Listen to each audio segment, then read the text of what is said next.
Hey everyone, it's Bianca here, music editor at Highsnobiety, associate music editor actually, technically. We're here at Melt Festival in lovely Ferropolis, Germany, blah. I am clearly suffering from heat stroke or something, hence why I can't pronounce Germany. But anyway, more importantly, we are joined here right now with Belgian rapper, singer, all-around amazing sensation, Coely. Hey, how you doing? Hi, how you doing? Thank you so much for joining us. So yeah, you were just telling me that you drove here today, all the way from Belgium. Yeah. How was that? It was pretty hot, and actually, I'm a little bit sick right now. And I had to sleep, wake up, eat, sleep again, wake up, eat, sleep again. So that was basically my day in the bus, and we drove for more than I think 7 or 8 hours, and that was pretty crazy. But I was sick, so I had the chance to sleep all the time. That's good. Yeah, that's pretty good. So you're from Belgium. You're from Yeah. Antwerp specifically. Yes. Let's talk a little bit about what the rap scene is like there, because I think maybe many people here don't really know what's going on over there. The rap scene in Antwerp, Belgium, it's actually pretty good because we have the Dutch side and we have the French side. I mean, the French side and the Flemish side. The Flemish side, we have rappers like Dutch Norris, Woody Small. We have the Color Gray. We have Daryl Cole. Oh yeah, what do we have? We have like a lot of Flemish rappers, and they all rap in English, so it's pretty going. It's pretty popping. And then we have the French side, and then you have Romeo Elvis, Swanger de He. You have Stick Stuff. You have Blue Samu. You have Damso. Who do you have? You have like there are so much rappers. So Belgium hip hop is on top right now, and I think that everybody should really know what's going on in Belgium. Yeah. Yeah. We actually featured you in a piece on our site about 10 Belgian rappers you need to know. So if anyone watching at home wants to know a little bit more about Belgian rap, we've got that up on the site. Yeah, very dope. Yeah, so you're mentioning a lot of rappers, some of whom you've collaborated with. What's been your favorite collaboration so far, and who would be your dream collaborator? My collaboration so far with a Belgian artist or just Anyone in doesn't general, matter. yeah. I really like Danger Danger, a song that I have on my album Different Waters with Koji Radical. Yeah. I don't know if you know him. Yeah, I he's love great. the dude. He's amazing. He has such an amazing voice, such a deep voice, and when he says something, it's like you're listening to a story or something. We are just talking. But when he talks to you, it's like he has a lot of metaphors just by talking like this. It's crazy, it's strange, but he's a really artist, and he's a real artist. I mean, and I love his verse on the track, and he sings a little bit, and it's very dope. So I'm glad that I have his voice on my album, and I also have like my partner in crime, Dutch Norris. Yeah. And he's an amazing rapper. It's crazy, and he has his own style. Sometimes you will think that it's weird, but it's actually not. But yeah, he's actually weird. but it makes him cool, you know. He's a cool dude. And we have a song together, Don't Care, also Magic Carpet. The thing is, like, when we collaborate, our voices matches. They match, and it's pretty crazy because we're like, okay, you know what, let's do the song and we'll see what it's going to be. And then, or my verse is better than his verse, or his verse is better than my verse. So we constantly like, nah, I need to be better, so I need to do better. And yeah, it's very cool to work like that. Nice. And what about your dream collaborator? My dream collaborator, I really wanna I really wanna work with Missy Elliott because she's my inspiration. She's the so absolute best, oh my God, you know, she's so cool, and her dance moves, and Missy. No, I really want to work with Missy. Also Kendrick Lamar. I just want to see how he works in the studio. You know, even Totally. if I don't do a collaboration with him, I just want to sit down and watch him. You know, okay, this is the way you do it. This is the way you write lyrics, or this is the way you rap in the studio. Like, I want to know how he is. I want to know how Dr. Dre works. I just want to see it, you know? Yeah. And also with Kanye West, I really want to know how he does it. But I can only watch, I only watch videos on YouTube and stuff. But I get excited. But I think that if I'm right there in the studio with him or with them, that I'll be very quiet and very observant. Yeah. And I will write everything down and then go back home and do my stuff, you know? Take notes. Yeah. There are a lot of artists that I just want to see work in the studio, you know? Do you think? Yeah, because I think what you're getting at is, a lot of the time we only see the finished product when we're listening to tracks or seeing music videos, and you're just like, wow, they make it look so easy. It's amazing. Nope. So I'm wondering, with your debut album, Different Waters, were there any moments of like deep struggle that maybe you want to talk about? And you can also talk about how you overcame them, Yeah, of course. At a certain point, I was so tired because I didn't want to be in the studio, and we were working in the studio, and it was during summer, and everything was good. Everybody was outside, and you were inside because you work, and sometimes when you're making music, you're listening to the same loop all over and over and over again. And you get tired of that loop. So me, if I keep on listening to that loop, I still have to love the song, you know? At the end of the day, I hate the song. And tomorrow, the day after that, I have to do that. I have to listen to the song again. And that's the most like hateful thing. And I have to switch up my mind like, okay, you know what? Listen as if this song is new to you, and you will bring another vibe, maybe another verse, maybe another chorus, but it's not that easy for me. That's the most hardest part in the studio, like being in the studio, listening to that same loop all over again. Yeah. That was so hard. And what else? Like, yeah, sometimes you have doubts because you have that one verse of that one chorus and you're like, ooh, that's nice. And everybody thinks that it's very, very dope. And the next day you're like, that really sucks. Yeah. Why did I do this? And you have to start all over again. And that's hard because you're focusing on, okay, I have to make a good ass verse. I have to make a good ass chorus. Like it has to be good. And when you start writing and recording, you don't do the things that you actually want to do. You do something else, and it sucks even more. Yeah. Yeah, it's pretty hard, but to be honest, I like it because I do stuff that I never done before, and I learned from it.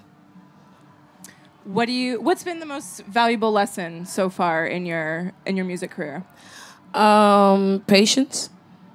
Because I think that when you're an artist, you always want everything to go fast. But I want to take it slow because I don't want to fall down, you know? And you can easily go up like this and then fall down like this, and I don't want that. Mm-hmm. So patience is a key, and yeah, just stay true to myself and still know what I want to do, and I just have to say to myself that I still want to do this and not quit, I think. Mm-hmm. Are there people in your life that you go to make you feel like you're staying true to yourself or to remind you like who you are? My mom and my team, but I think that at the end of the day, it's still me. I know where I'm from. I know where I came from, and it wasn't always easy, my life. But we made the best out of it, and yeah, my people, yeah, my crew, they know who I am, and they know where I came from. So each and every time I feel like I want to be a diva, they're like, go down a little bit, Yeah. That's not you. So, but each and every time I go to my mom, I feel like myself. Nice. Okay, so we're going to wrap things up. I mentioned to you earlier that I brought my tarot cards. Yeah. So, going to do a brief tarot reading, just one card. Yes, thing. you can. All right, hang on.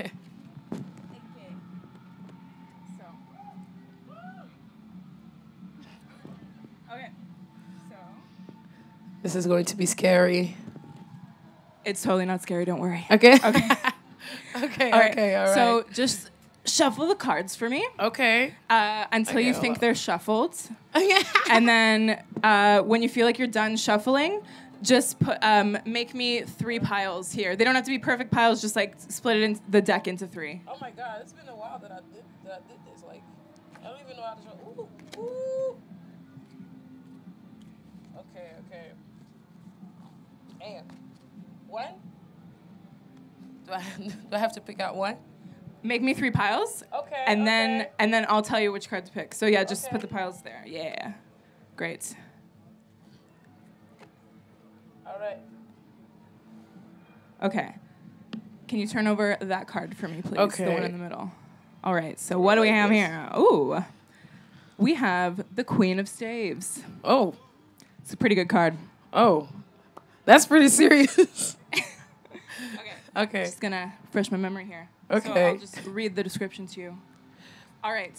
So, the Queen of Staves combines intuition with practicality to spark a creative blaze that warms all who know her. She brings passion into any undertaking and inspires others to strive for excellence.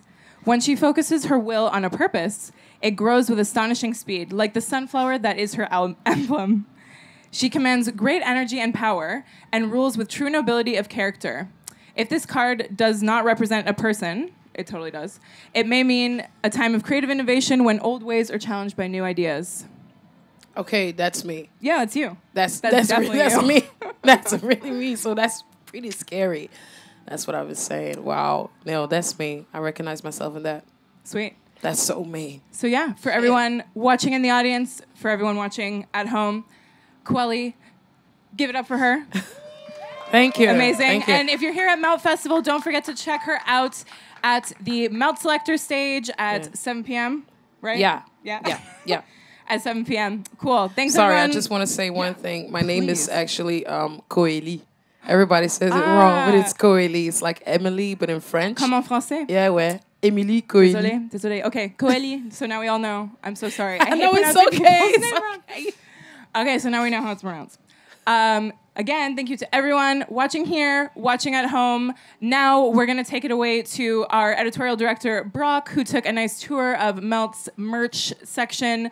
Tyler, the creator, brought some of his merch, so we're going to take a look with him at that. And stay tuned for our interview later with Mavi Phoenix. And yeah, we got more stuff in store for you tomorrow as well. So thanks everyone for joining us, and keep it locked to Highsnobiety at Melt Festival.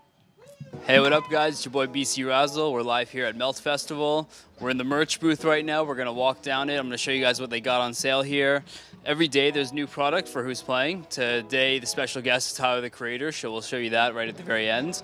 Otherwise, we'll walk down, see what they got. I'll explain a bit about the inspiration, where we are, and yeah, let's do it. So, as you guys can see, this is the Melt merch. For the festival itself, the inspiration is Bauhaus, a very famous German design school from the Dessau. That explains sort of the geometric shapes of the design, as well as some of the coloring used. There's some reflective stuff down there, not to do with Bauhaus, but it's cool nonetheless. And yeah, you know, sort of very cool, typical festival wear. Here on the back of these shirts, we have the lineup for who's playing in alphabetical order. So a bit easy to find for people that are otherwise basing what they're seeing off of the headlines. And yeah, obviously to show that you were here and at Melt Festival. I think my personal favorite of them all is just this simple black hoodie here with the gray Melt logo right here on the front. Prices, of course, are reasonable, especially when you're coming from a streetwear background where a hoodie like that will cost what a Tyler, the creator hoodie on the end costs. Got the crew back here hard at work, of course, setting up for the day. And obviously we're shooting before all the crowds come, because otherwise it'd be quite difficult to do this. So yeah, here we have a bit more. Some of it's overlap from there, some of it's a bit different design. I think this is one of the flagship pieces even. This, again, very Bauhaus looking design here. Of course, you can't go wrong with a fanny pack nowadays. Bum bag, side bag, what have you. Dad caps too. Can't go wrong. In fact, our cameraman needs one badly because he's red hair like me and it's really hot out and sunny. And these bags are actually, in this whole section here, is for the grounds itself. We're at a place called Ferropolis, which is an old iron mining area which you'll see in our tour of the actual grounds. And up here on this t-shirt, these 5 names here, Mad Max, Gemini, Mosquito, Big Wheel, and Medusa. These are all the names of the actual machines in the festival grounds where the artists are playing today. Again, really sweet, reflective piece up here. Definitely not gonna get hit by a car wearing that. And yeah, if you brought a baby along, can do worse than that. And yeah, on the very end here, so this is who's headlining tonight. Not Save the Bees, but Tyler, the Creator. Orange, as everybody knows, has been a very, very trendy color the past few months. Down here you have Message endorsed by Golf. That's of course a reference to Golf Wang, Tyler, the Creator's clothing brand.